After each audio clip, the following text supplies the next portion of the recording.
largest American car company is on the financial ropes. General Motors revealing its second quarter profits fell by a third, losing more than $1 billion. The company saying tariffs are the driving force behind the loss, but its CEO is promising billions of dollars in U.S. investment, and that money will be used to reshape the experience customers have at their local dealerships to buy a new car.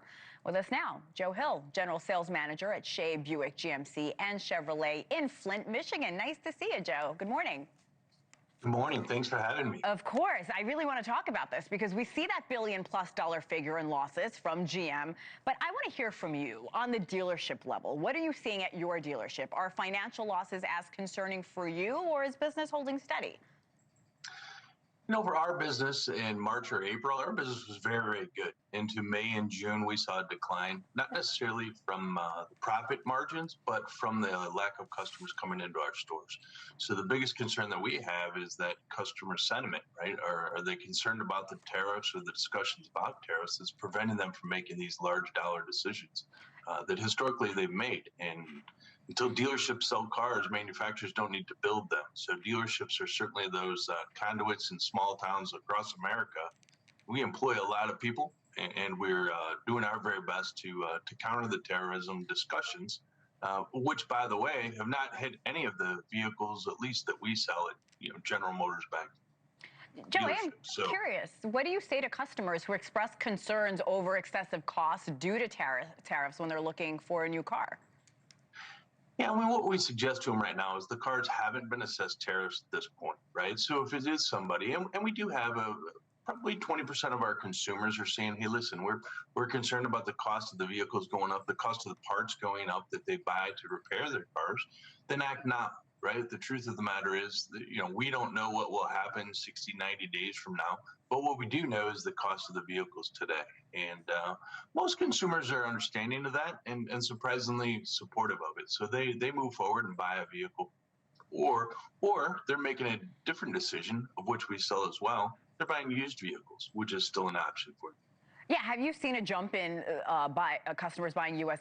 used vehicles? Yeah, we see it pretty consistent. Our used car business has been stable. What's happened there is we've seen a slight increase in volume, but there's pressure on the pricing side of the used cars, meaning there's more people fighting for them, and we do our very best to keep what they're looking for, but it's a challenge. We'll see going forward after September 30th, when some of the EV mandates change and some of the changes with tariffs come into play. We'll see what happens from there. Yeah, I'm glad you made the point about the EV mandates. I wonder if that is going to deter people from buying those cars. GM says it does not plan to raise its prices, at least as of now. Is that sustainable long term?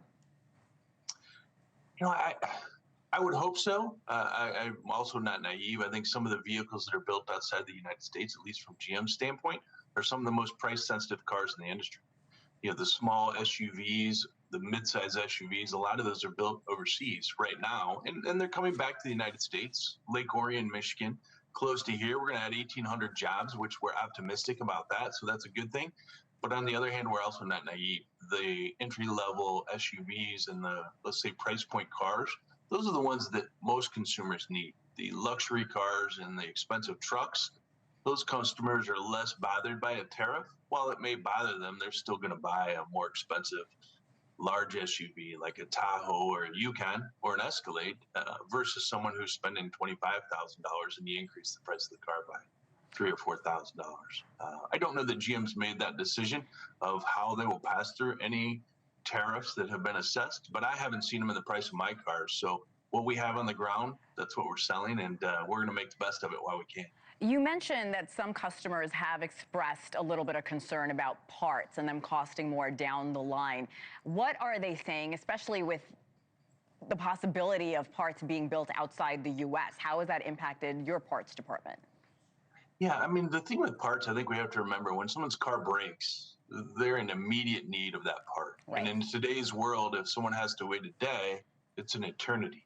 I think the reality is the parts as they're sourced, there's less suppliers, there's less manufacturing here in the U.S. So it does take us a little bit longer to get a part, not necessarily price, but the availability of the parts. Because as the manufacturers adjust their production down and up, those service parts also get adjusted up and down. So dealership, we're kind of at the end of that ruler. We do our very best to get those parts, but when you order them, they're direct shipped from a vendor who might be across the ocean, and it might take us 2 or 3 days to get that part versus before where they were stored here in the U.S. or they came from an assembly plant or from a vendor here in the U.S. was much quicker to get them. So time is the issue, I think, more than the price. Thank you for watching. Subscribe below and download our NewsNation app right now on your phone, and you will get fact-based, unbiased news for all Americans.